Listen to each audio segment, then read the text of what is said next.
സംസാരിച്ചുകൊണ്ടിരുന്നത് ഇപ്പൊ ആ ചേച്ചിയുടെയും ഒരു ഇതെന്ന് പറയുന്നത് ലക്ഷ്മിയുടെ ഒരു മരണമായിരുന്നു അല്ലെ. അത് സുരേഷ് ഏട്ടനെ മാത്രമല്ല, സുരേഷിനോട് അടുപ്പമുള്ള എല്ലാവർക്കും വേദനിപ്പിക്കുന്ന ഒന്നാണ്. ഒബ്വിയസ്ലി നിങ്ങളുടെ ഫാമിലിയിൽ ഒരുപാട് വേദന തന്ന ഒരു കാര്യമാണ്.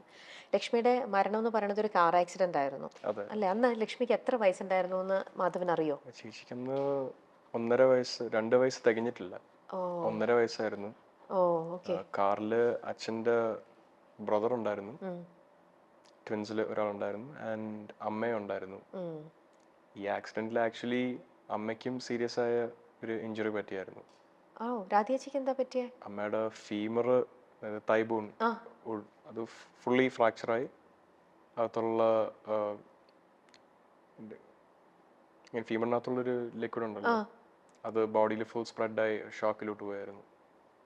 And she was in A critical condition for A while. അത് കാരണം ഇപ്പോൾ അഗൈൻ മൂവിങ് ഫോർവേഡ് ലൈഫിലും അമ്മയുടെ മുട്ട് ഏകദേശം കംപ്ലീറ്റ് പ്രോബ്ലം ആയിട്ടിരിക്കുകയാണ്. അത് അറിയത്തില്ല, അതിൻ്റെതായ മെഡിക്കൽ പ്രൊസീജിയർ ഫോളോ ചെയ്യേണ്ടി വരും. പക്ഷേ അന്നത്തെ ഒരു ഇഞ്ചുറിയിൽ നിന്നും സഫർ ചെയ്യുന്ന ഒരാളാണ് അമ്മ. പാരൻസിനുണ്ടായ ഒരു മെന്റൽ ടോളിന്റെ കൂടെ അമ്മയ്ക്ക് ഒരു ഫിസിക്കൽ ടോളും കൂടെ അനുഭവിക്കേണ്ടി വന്നിട്ടുണ്ട്. എവിടെ വെച്ചായിരുന്നു ആക്സിഡന്റ്? കൊല്ലത്ത് വീടിനടുത്ത് വെച്ച്, കൊല്ലത്തെ അച്ഛന്റെ വീടിനടുത്ത് വെച്ചായിരുന്നു.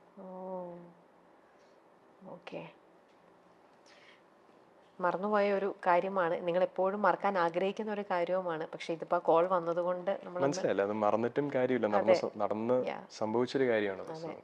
നമ്മളാരും ഒന്നും ഇല്ലായിരുന്നു.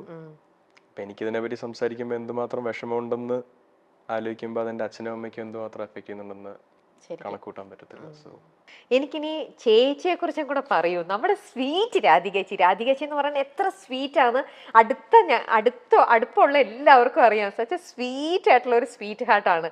ആ സ്വീറ്റ് ആയിട്ടുള്ള അമ്മയെ കുറിച്ചും കൂടെ പറഞ്ഞു കഴിഞ്ഞിട്ട് ഞാൻ വേറൊരു സുരേഷ് ഏട്ടന്റെ ഒരു വീഡിയോ ക്ലിപ്പിംഗ് കാണിച്ചു തരാം. ഒരുപാട് സന്തോഷമുണ്ട് ഈ ചോദ്യം വന്നതിൽ. കാര്യം ഞാൻ എന്നും പ്രതീക്ഷിച്ചായിരുന്നു, ഇങ്ങനത്തെ ഒരു എക്സ്പെക്ട് ചെയ്ത ഇങ്ങനത്തെ ഒരെണ്ണം വരണം എന്ന് ആഗ്രഹം ഉണ്ടായിരുന്നു. ഞാൻ പറഞ്ഞ പോലെ സുരേഷ് ഗോപി എന്ന ആക്ടറിന്റെ റെസ്പോൺസിബിലിറ്റീസ്, ഇന്ന് സുരേഷ് ഗോപി എന്ന പൊളിറ്റീഷ്യന്റെയും റെസ്പോൺസിബിലിറ്റീസ് കാരണം ഒരുപാട് ടൈം ഫാമിലി ആയിട്ടും സ്വയമേ സെൽഫ് ടൈം എന്നൊരു ടൈം പോലും സാക്രിഫൈസ് ചെയ്ത് വർക്ക് ചെയ്യുന്ന ഒരാളായിരുന്നു ജീവിതകാലം മൊത്തം. അങ്ങനെ ഒരാളായിട്ട് സ്വന്തം മക്കൾക്ക് പോലും സമയം സ്പെൻഡ് ചെയ്യാൻ കിട്ടുന്നത് വളരെ ചുരുക്കമാണ്. അത് അറിഞ്ഞു തന്നെയാണ് ഈ ഞാൻ നേരത്തെ പറഞ്ഞ പോലെ 2 മണിക്കൂർ ട്രിവാൻഡ്രത്ത് സ്പെൻഡ് ചെയ്യാൻ കിട്ടിക്കഴിഞ്ഞാൽ എറണാകുളത്തുനിന്നോ കോട്ടയത്തുനിന്നോ ഡ്രൈവ് ചെയ്ത് വന്ന 2 മണിക്കൂറും വീട്ടിൽ സ്പെൻഡ് ചെയ്തിട്ട് തിരിച്ചു പോകുന്ന ആളായിരുന്നു അച്ഛൻ. സ്വാഭാവികമായിട്ടും ഒരാൾ അവിടെ വീട്ടിൽ സാക്രിഫൈസ് ചെയ്യേണ്ടി വന്നു. അവരുടെ പേഴ്സണൽ പാഷൻ ആണെങ്കിലും കരിയർ ആണെങ്കിലും എല്ലാം സാക്രിഫൈസ് ചെയ്ത് ടു ഹോൾഡ് ഫോർട്ട്, വീട് നിലനിർത്താനായിട്ട് എല്ലാം മാറ്റി വെച്ചിരുന്ന ഒരാൾ എൻ്റെ അമ്മയാണ്. ആ അമ്മയായിട്ടാണ് നമ്മൾ 4 മക്കളും ഏറ്റവും കൂടുതൽ ടൈം ആക്റ്റീവ്ലി സ്പെൻഡ് ചെയ്തിട്ടുള്ളത്. അപ്പൊ എന്നെ പറ്റി എനിക്ക് അച്ഛനെ എത്ര അറിയാവോ എന്ന് ചോദിക്കുന്നതിനെക്കാട്ടിലും എപ്പോഴും അമ്മ എനിക്ക് എന്തുമാത്രം അറിയാം എന്ന് ചോദിച്ചു കഴിഞ്ഞാൽ തീർച്ചയായും എനിക്ക് കൂടുതൽ സംസാരിക്കാൻ പറ്റും അതിനെ പറ്റി. പറയൂ രാധികേച്ചിനെ കുറിച്ചും കൂടെ. അമ്മ സുരേഷ് ഏട്ടൻ പറഞ്ഞിട്ടുണ്ട്, ഞങ്ങൾ ഈയിടെ കണ്ടപ്പോൾ സുരേഷ് ഏട്ടൻ ഇപ്പൊ ഈ പൊളിറ്റിക്സും കൂടെ ഒക്കെ വന്നു കഴിഞ്ഞപ്പോഴത്തേക്ക് എങ്ങനെയാ ഹാൻഡിൽ ചെയ്യണേ. അപ്പോൾ ആ കല്യാണത്തിന്റെ സമയത്തും ഒക്കെ പറയുമ്പോൾ പറയും, എൻ്റെ വീട്ടിൽ ഒരു കാര്യവും എനിക്കറിയില്ല, എനിക്കൊന്നും അതെല്ലാം രാധികയാണ്, അവള് മാനേജ് ചെയ്യണതാണ്. അന്ന് സുരേഷ് ഏട്ടനും ഒരുപാട് പറയുന്നുണ്ടായിരുന്നു, രാധികേച്ചി ഇത്ര മനോഹരമായിട്ട്, അതിപ്പം യു ജസ്റ്റ് സെഡ് ഇറ്റ്, അത് ഇത്ര മനോഹരമായിട്ട് പറഞ്ഞു. അപ്പൊ അതുകൊണ്ട് രാധികേച്ചി എനിക്കിപ്പോൾ പേഴ്സണലി അറിയാൻ കൂടെ ചെയ്യാവുന്നത് കൊണ്ട് രാധികേച്ചിനെ കുറിച്ച് നമ്മൾ ഫ്യൂ വേർഡ്സ് പറയാണ്ട് നമുക്ക് മുന്നോട്ട് പോകാൻ പറ്റില്ല. അതുകൊണ്ട് തന്നെ ഞാൻ പറഞ്ഞത്, നമ്മുടെ അറിയാത്ത ഇവരും അറിയണം രാധികേച്ചിയുടെ ഇൻവോൾവ്മെന്റും നിങ്ങളിപ്പോൾ ഇവിടെ നിൽക്കുന്നതിൻ്റെയും ആ ഒരു ഭയങ്കര സ്ട്രോങ് ആയിട്ട് നിൽക്കുന്ന ആ ഒരു ബ്യൂട്ടിഫുൾ ലേഡി. പറയൂ. അമ്മയെ പറ്റി പറയുന്നതിന് മുന്നേ ഈ ഒരു ജനറേഷനിൽ എപ്പോഴും ഒരുപാട് പ്രാധാന്യം പോവാത്ത ഒരു കാര്യമുണ്ട്, സാക്രിഫൈസിങ് ഫോർ സമ്മൺ എൽസ്. ഒരു കല്യാണത്തിൽ മെയിൻലി ഒരു വിവാഹം നടക്കുമ്പോഴത്തേക്കും രണ്ടുപേർക്കും അവരുടേതായ റോൾസ് ഉണ്ട് ഒരു മാരേജ് സസ്റ്റെയിൻ ചെയ്യാൻ. Suresh Gopi was the provider. He went out, sacrificed everything to provide. അതേപോലെ പ്രൊവൈഡ് ചെയ്ത് കൊണ്ടുവരുന്ന സസ്റ്റെയിൻ ചെയ്യാൻ അതേപോലെ സാക്രിഫൈസ് ചെയ്ത ഒരാളാണ് രാധിക സുരേഷ്. അമ്മ എല്ലാ കാര്യം കൊണ്ടും സ്വന്തം മക്കൾക്ക് വേണ്ടി ജീവിതം മാറ്റി വെച്ച ഒരാളാണ്. എല്ലാ രീതിയിലും. നമുക്ക് ഒരിക്കലും അച്ഛന്റെ ഒരു പ്രസൻസ് അവിടെ മിസ്സിംഗ് ആണെന്ന് തോന്നിക്കാതിരിക്കാൻ അമ്മയെ കൊണ്ട് ചെയ്യാൻ പറ്റുന്ന എല്ലാം ചെയ്തിട്ടുണ്ട്. So with speaking about someone who sacrificed their own life for someone else, be it their own kids, പക്ഷെ ആ സാക്രിഫൈസ് ചെയ്യാന്ന് പറയുന്നത് ഈ ഒരു ജനറേഷൻ ഒരുപാട് കാണാറുണ്ട്. എല്ലാവരും അവരുടെ കാര്യം നേടാൻ വേണ്ടി നടക്കുന്ന ഒരു ജനറേഷനിൽ ഞാൻ കണ്ടു വളർന്നത് എല്ലാം സാക്രിഫൈസ് ചെയ്ത് മക്കൾക്ക് വേണ്ടിയും കുടുംബത്തിന് വേണ്ടിയും നിൽക്കുന്ന എൻ്റെ അമ്മയാണ്. അതേപോലെ ഒരു സാക്രിഫൈസ് ചെയ്യാൻ പറ്റുമെന്ന് പറയുന്നത് ഒരാളുടെ മെന്റൽ സ്ട്രെങ്ത്തിനെ മാത്രം കോംപ്ലിമെന്റ് ചെയ്യുന്ന ഒരു കാര്യമാണ്.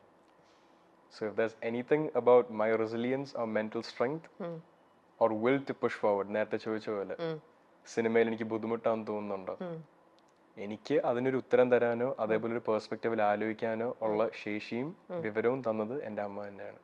Okay, beautiful. അപ്പൊ അങ്ങനെയാണെങ്കിൽ ഈ രാധികേച്ചി ഇപ്പൊ സുരേഷ് ഏട്ടന്റെ അപ്സും ഡൗണും ഈ ആ ഒരു ഫേസ് എല്ലാം കൂടെ നിന്ന് കണ്ടതാണ് അല്ലേ? നിങ്ങൾ അന്നേരം കുറച്ചും കൂടെ കിഡ്സ് ആയിരുന്നു. അത് കഴിഞ്ഞിട്ട് നിങ്ങൾ ഇന്നിപ്പോ ആ ലെവലിലേക്ക് വന്നു കഴിഞ്ഞപ്പോൾ ഇപ്പൊ ഗോകുൽ മൂവിയിലേക്ക് എൻ്റർ ചെയ്തു. അത് കഴിഞ്ഞിട്ട് ഇപ്പൊ മാധവ് വരുന്നു. നിങ്ങളിപ്പോ ഇത്രയും വലിയ കുട്ടികളായി. അപ്പം അച്ഛന്റെ ഭാഗത്തു നിന്നുള്ള ഉപദേശം ഒബ്വിയസ്ലി നിങ്ങൾക്ക് എല്ലാവർക്കും അഡ്വൈസും കാര്യങ്ങളെല്ലാം കിട്ടിയിട്ടുണ്ടാവും. എന്നാലും അച്ഛന്റെ പ്ലസും മൈനസും കണ്ടു വളർന്ന എങ്ങനെയാണ് ഇതെന്നൊക്കെ കണ്ട ഒരു അമ്മയുണ്ടല്ലോ. അപ്പൊ അമ്മയുടെ വക എന്തൊരു അഡ്വൈസ് ആയിരുന്നു നിങ്ങൾക്ക് രണ്ടുപേർക്കും, ഗോകുലിനാണെങ്കിലും മാധവിനാണെങ്കിലും? വളരെ ഓണസ്റ്റ് ആയിട്ട് പറയാനാണെങ്കിൽ അമ്മയ്ക്ക് നമ്മൾ 4 മക്കളുടെയും അക്കാഡമിക് എക്സലൻസ് എന്ന് പറയത്തില്ല, അക്കാഡമിക് ക്വാളിഫിക്കേഷൻ നിർബന്ധമായിരുന്നു. നമ്മുടെ എഡ്യൂക്കേഷൻ ഒരുപാട് പ്രാധാന്യം അമ്മയും അച്ഛനും നൽകിയിട്ടുണ്ട്. പക്ഷെ ആക്റ്റീവ്ലി വീട്ടിൽ കൂടുതൽ ടൈം സ്പെൻഡ് ചെയ്യുന്ന അമ്മ ആയതുകൊണ്ട് അമ്മ അത് നമ്മുടെ ഒരു കോറിൽ എൻഗ്രേവ് ചെയ്തിട്ടുള്ള ഒരു കാര്യമാണ്. നമ്മളെല്ലാവരും ഇപ്പോൾ മാസ്റ്റേഴ്സ് എടുത്ത് PhD ചെയ്ത ആൾക്കാരൊന്നും അല്ല. അക്കാഡമിക്കലി എല്ലാവരും അവരുടെ ബാച്ചിലേഴ്സ് ഡിഗ്രി കംപ്ലീറ്റ് ചെയ്ത് നിൽക്കുന്നവരാണ്. അമ്മയുടെ അടുത്ത് ഇന്ന് ചോദിക്കുകയാണ് മകനെ ആക്ടറായിട്ട് കാണണോ അതൊരു ഓഫീസിൽ ജോലി ചെയ്ത് കാണണോ, അമ്മ തീർച്ചയായിട്ടും ഓഫീസിൽ ജോലി ചെയ്യുന്നതേ പറയത്തുള്ളൂ. അതേപോലെ ഒരു കരിയറിന് അതിൻ്റെതായ ഒരു സ്റ്റെബിലിറ്റി ഉണ്ട്. I can be very honest about this profession. Highly competitive ആണ്. വേറൊരാളുടെ പെർസ്പെക്റ്റീവ് കൊണ്ട് പലപ്പോഴും സക്സസ്ഫുൾ ആവുന്ന ഇൻഡിവിജ്വൽസ് ഉള്ള ഒരു കരിയറാണ്. പ്രേക്ഷകരാണ് ആക്ടേഴ്സിനെയും സക്സസ്ഫുൾ ആക്ടേഴ്സിനെയും സൂപ്പർ സ്റ്റാർസിനെയും ക്രിയേറ്റ് ചെയ്യുന്നത്. ഒരാൾ എത്ര പണിയെടുത്താലും ആ പണി എങ്ങനെ ആൾക്കാർ സ്വീകരിക്കുന്നു അതിലൂടെ മാത്രമാണ് ഒരു കരിയറിന്റെ സക്സസ് ലെവലോ അല്ലെങ്കിൽ ഒരു ഇൻഡിവിജ്വലിന്റെ സക്സസ് ലെവലോ ഈ ഒരു ഇൻഡസ്ട്രിയിൽ ആപ്ലിക്കബിൾ ആവുന്നത്. അങ്ങനെ വരുന്ന ഒരു സന്ദർഭത്തിൽ ഒരു പാരന്റ് ആൻഡ് ലൈക്ക് ബോത്ത് പാരന്റ്സിന് എപ്പോഴും അവരുടെ മക്കള് ഒരു സ്റ്റേബിൾ കരിയർ, ഒരു സ്റ്റേബിൾ ലൈഫ് ലീഡ് ചെയ്യണം എന്നുള്ള ആഗ്രഹം കാണുമല്ലോ. അത് എന്നും പ്രയോറിറ്റൈസ് ചെയ്തിട്ടുള്ള ആളാണ് അമ്മ. മലയാളത്തിന്റെ മാതൃകാ ദമ്പതികളാണ് സുരേഷ് ഗോപിയും രാധികയും. 1990 ഫെബ്രുവരി 8-നായിരുന്നു ഇവരുടെ വിവാഹം. ഗോകുൽ സുരേഷ്, ഭാഗ്യ സുരേഷ്, ഭാവനി സുരേഷ്, മാധവ് സുരേഷ് എന്നിവർ മക്കളാണ്. 34 വർഷങ്ങളാണ് ഇവർ ഒന്നിച്ച് ജീവിച്ചിട്ടുള്ളതും. അച്ഛൻ ഗോപിനാഥൻ പിള്ളയും അമ്മ വി ജ്ഞാനലക്ഷ്മിയും ചേർന്നാണ് രാധികയെ തനിക്ക് വേണ്ടി വിവാഹം ആലോചിക്കുന്നതെന്നും വിവാഹ നിശ്ചയം കഴിഞ്ഞതിനു ശേഷമാണ് താനും രാധികയും തമ്മിൽ കാണുന്നതെന്നും സുരേഷ് ഗോപി മുൻപ് പറഞ്ഞിരുന്നു.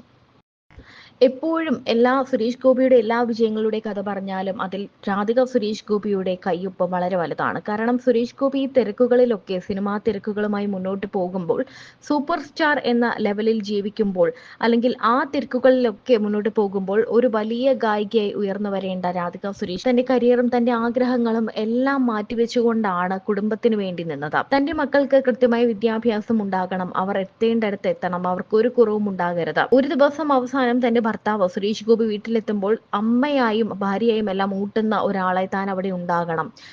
ആ വീടിന്റെ നിലവിളക്ക് എന്ന് പറയുന്നത് രാധിക സുരേഷ് ഗോപി തന്നെയാണ്. ആ മക്കൾക്ക് ഒരിക്കലും മാറ്റിവെക്കാൻ പറ്റാത്ത ഒരു പേര് തന്നെയാണ് അമ്മയുടേത്. സുരേഷ് ഗോപി മുമ്പ് പറഞ്ഞിട്ടുള്ളത് ഇങ്ങനെയാണ്: 1989 നവംബർ 18-ാം തീയതി തന്റെ അച്ഛൻ തന്നെ ഫോണിൽ വിളിച്ചു. താൻ കൊടൈക്കനാലിൽ ഒരുക്കം എന്ന സിനിമയുടെ ലൊക്കേഷനിലായിരുന്നു. ഞങ്ങൾ കണ്ടു, ഞങ്ങൾക്ക് ഞങ്ങളുടെ മകളായി മരുമകളായി ഈ പെൺകുട്ടി മതി, നിനക്ക് നിന്റെ ഭാര്യയായി ഈ പെൺകുട്ടി മതിയോ എന്ന് നീ വന്ന് കണ്ട് തീരുമാനിക്കണം എന്നാണ് പറഞ്ഞത്. 4 ആൺമക്കളുള്ള നമ്മുടെ വീട്ടിലേക്ക് വരേണ്ടത് ഒരു മകളാണ്. ആദ്യമായി ഈ കുടുംബത്തിലേക്ക് വലതുകാൽ വെച്ച് കയറുന്നത് ഒരു മകളാകണമെങ്കിൽ നിങ്ങളുടെ ആഗ്രഹത്തിനാണ് ഞാൻ മതിപ്പ് കൽപ്പിക്കുന്നത്. എനിക്ക് പെണ്ണ് കാണണ്ട, ഞാൻ കെട്ടിക്കോളാം എന്നാണ് സുരേഷ് ഗോപി പറഞ്ഞത്. ആ തീരുമാനം ഒരിക്കലും തെറ്റിയിട്ടില്ല. ഇന്ന് മാധവ് സുരേഷും തന്റെ അമ്മയെക്കുറിച്ച് വാതോരാതെ പറയുകയാണ്. അച്ഛന്റെ തിരക്കുകളിൽ അച്ഛൻ 2-3 മണിക്കൂർ കിട്ടുമ്പോൾ പോലും കുടുംബത്തോടൊപ്പം ചിലവാക്കാൻ എത്താറുണ്ട്. ആ സമയത്ത് അച്ഛൻ തിരക്കുകളിൽ പോയപ്പോൾ അമ്മയ്ക്ക് അമ്മയുടെ പാഷനൊക്കെ വേണ്ട എന്ന് വയ്ക്കേണ്ടി വന്നു. അങ്ങനെ കുടുംബത്തിന് വേണ്ടി നിന്ന ആളാണ് അമ്മയെന്ന് മാധവ് സുരേഷ് ഗോപി പറയുന്നു.